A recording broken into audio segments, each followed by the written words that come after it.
अगर वो ये मानते हैं कि आज वो संविधान खतरे में है, लोकतांत्रिक सिद्धांत जो है, लोकतांत्रिक संस्थाएं जो हैं वो खतरे में हैं, तो वो भारत जोड़ो यात्रा में शामिल हों।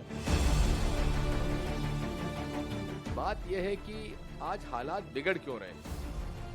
क्योंकि देश में एक वर्ग है, एक विचारधारा है जो कि अपने विचारधारा को दूसरों पर थोपने का प्रयास करते हुए समाज में एक समरसता जो है उसे बिगाड़ रहे हैं।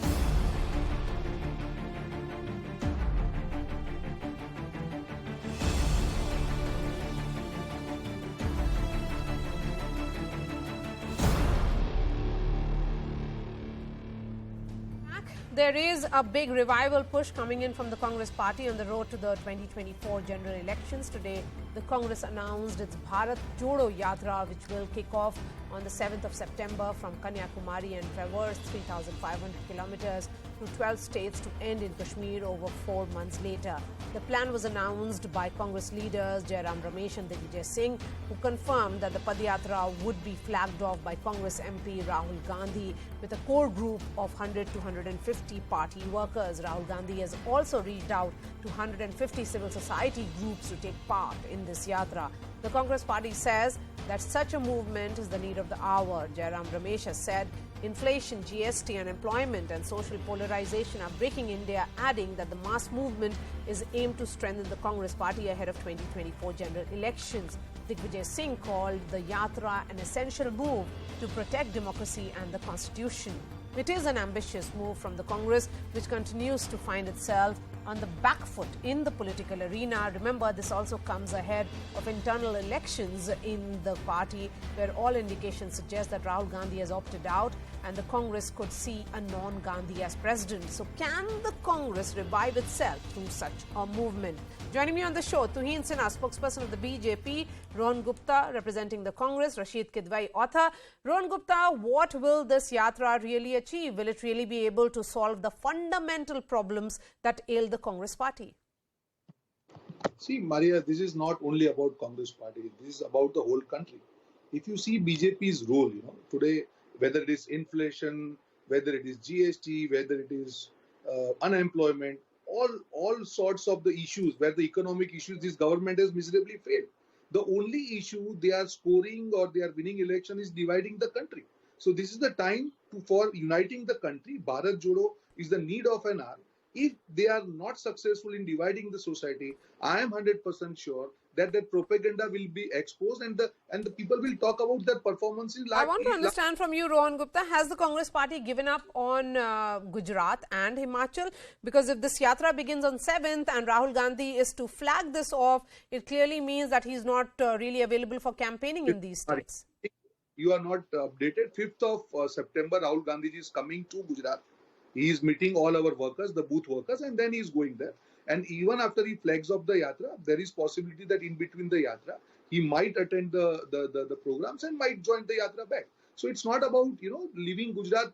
Today we had a whole workshop of our workers in presence of K.C. Venugopalji and the whole Congress leadership. See, it is a larger idea, Maria. What's happening is, what BJP is doing, if you see any case today, whether it is Bilkis Bano or any other case, what BJP is trying to do is divide the society. They know that until they do this Hindu-Musliman, they cannot survive in the power. Otherwise, people will talk about unemployment. Otherwise, people will talk about their failed promises. Otherwise, people will talk about... Okay, Tuhin Sinha, the Congress says that you are deflecting issues, that as far as the bigger issues of the people is concerned, that is what this yatra will be raising. Well, good evening, Maria. First of all, Congress embarking on Bharat Jodo Yatra in the first place sounds very ironical. It sounds very oxymoronic because Congress's track record on Bharat Jodo is disastrous. They could not take a stand on Article 370. Rather, they in fact supported, they wanted reimposition of Article 370. When Rahul Gandhi would go to campaign in Kerala, he would criticize people from North India. When he would go to campaign in Assam, he would criticize people from Gujarat.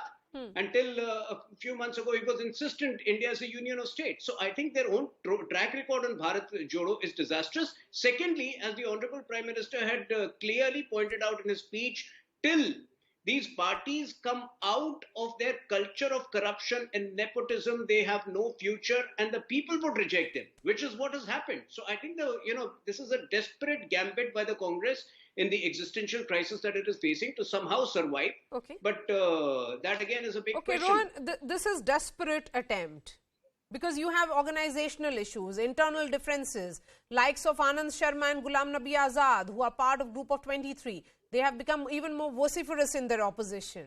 All these certainly do not bode well for the Congress party. Every party has its own issue. Why you are forgetting Mr. Nitin Gadkari? Why you are forgetting Mr. Shivraj Singh Chauhan?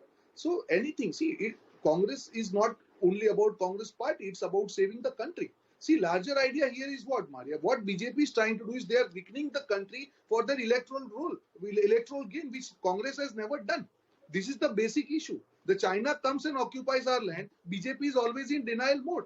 This is what they are doing to our country. They are just misguiding the people. They are just diverting attention from the core issues. Any government is elected to power to perform, to show to the people that, okay, these are our promises and this is our delivery. What BJP is doing today? You ask anybody in Gujarat or Himachal or anywhere, the only thing where BJP is successful is polarization. The day this myth is over, Okay. BJP will So, be... in respond to this charge of polarization, it's not only coming from the Congress, it's coming from all your political opponents.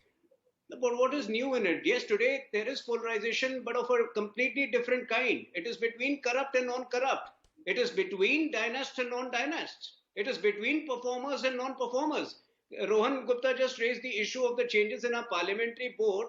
Does he have a problem with new people getting chances? Because that is precisely what the Congress culture is. They never give chance to anybody for the last 24 years, barring two people. Nobody has got a chance to be the president of the Congress party. So these are the issues which even the Congress, the people of the country now identify. The polarization is there, yes.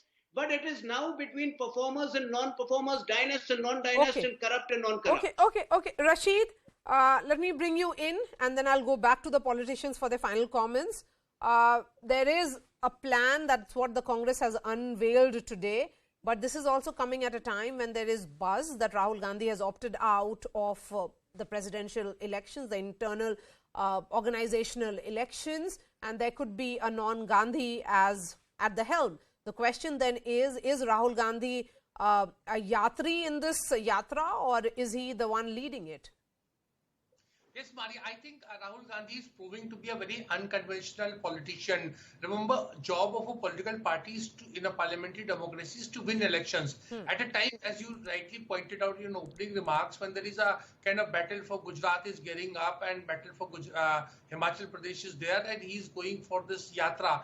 And most of these things are being outsourced. You look at that involvement of, civil rights group. Yogendra Yadav ji is playing a very important role. Apparently, he's just, planning that whole Rahul Gandhi. The many, creative groups which are not known for political campaigns. There is a company called Teen Bandar. They are being drafted in.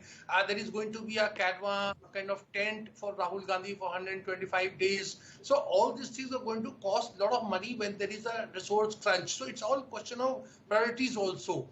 And at the same time, it will be very difficult for a non-Gandhi to head the Congress, because remember there are three Gandhis who are there: Rahul Gandhi, Sonia Gandhi, Priyanka Gandhi. So in terms of functional relationship, it's going to create a lot of problem. My understanding is, Maria, that Rahul Gandhi is looking for electoral success, which is not to be seen. Therefore, he's going on this abstract things like Bharat Jodo Yatra, etc. And he's assisted by another utopian person like Yogendra Yadav. Okay, so you are saying that this is an abstract idea. Then if it doesn't yield electoral dividends, and when the priority of any political party would be immediate election, which is the two states that are going to polls, Gujarat and Himachal, then what will this really achieve? Rashid? Yeah, so that is what I'm saying. So what is the end game here? Precisely. So the end game is you cannot quantify 3,500 kilometers. What will the Congress achieve? No, but he's going to walk, 25 kilometers a day, and there are going to be a lot of, problems. That is what I'm saying. You cannot quantify a success of Yatra. He's being apparently told that, Chandrasekhar did his Yatra and Rajshekhar Reddy did this Yatra, and they became, kind of Prime Minister and Chief Minister respectively. But India has changed. There is Narendra Modi and that earlier debate I was watching. There are many issues of polarization, etc., which are confronting. The Congress has an ostrich-like approach. It doesn't want to address that. It gets into, shield behind a kind of Yatra. That's what I'm saying. It is a typical left liberal kind of, narrative, which actually doesn't dealing with people. What is preventing Rahul Gandhi from winning support of, masses in the electoral politics? Okay, so Rohan Gupta, this is an ostrich-like approach and yet another example of Congress party's disconnect with ground realities. Absolutely not, Maria. If we see Congress party, it has been party of movement, whether it is freedom fight, whether it is Bharat Chodo. The Congress has emerged out of these yatras only, these movements only, and this is going to be one such movement where the hatred is going to be over. I disagree with my friend Rashid Bhai here. Generally, his comments are balanced, but this time I think Congress is working hard, and you will see that the narrative is going to change. The only narrative BJP is thriving today is all about hatred. The day this narrative goes, BJP will be over. But Rohan, again, I want to bring that in as someone who has covered multiple elections from the ground. That is not only the only issue that you hear on the ground. You hear people who vote for the BJP talk about welfareism. Does the Congress have a plan to counter that narrative rather than just being focused on communal polarization? See, welfareism, if you talk about welfareism, if you compare the Congress governments, they are much ahead. Let me have debate on welfareism if Rajasthan and Chhattisgarh governments are concerned. The benefits have reached to people more in our two governments. So we are ready to, we welcome those debates. But when you talk about welfareism, now our PM tells these things as reveries now. So I think BJP is caught somewhere. When they offer something, it is not reverie. When anybody else offers, it is reverie. So now they are confused. And again, I am telling you, Maria, if the core narrative is changed, only thing where BJP is getting saved is this polarization politics. The day it stops, BJP is going to be over. 20 seconds for you, Tuhin, and then I'll give the final words to Rashid. Well, as Rashid Bhai very clearly mentioned, the whole idea of this yatra is very abstract. What is Bharat Jodo today? Har Ghar Tiranga was Bharat Jodo. In 3 days, the response was overwhelming. It reminded people of the pre-independence days. So we have attained that in 3 days. And what Rahul Gandhi will attain in these several weeks would be, some irresponsible statements like blaming us for not democracy being weak, when actually not, having the answers for the National Herald case. So I think nothing is going to come out of it. We have we have attained Bharat Jodo in the last 8 years, and the only thing which Rahul Gandhi can achieve by this yatra is, to spoil that environment. Okay, Rashid, final words to you. Is this just an idea for which you are saying it's an ostrich-like idea? What does Congress really achieve again by embarking on a 3,500 kilometer yatra across 12 states? Maria, it's very simple. The Congress must make up its mind whether it is a political party, a party that believes in, winning elections. If you look at the track record of Congress in post-independent India, it ruled for 54 years and they were in power in many states. Was it all wrong? But why Jawaharlal Nehru, Indira Gandhi, Rajiv Gandhi didn't opt for yatras? So they were in electoral politics. That's a barometer of success. Today, when you see the Priyanka Gandhi may have worked very hard, but who won Uttar Pradesh? It was Yogi Adityanath. Who came number 2? It was Samajwadi Party. So that kind of thing is there. So I think the Congress strategy at this time, it defies logic. They fought very well, Maria. In 2017 in Gujarat. What is preventing them from marshalling all resources for Gujarat rather than spending money and all these things about in this yatra? All right. Point well taken. Rashid Kidwai, Rohan Gupta, Tuhin Sinha, thank you so much for joining us.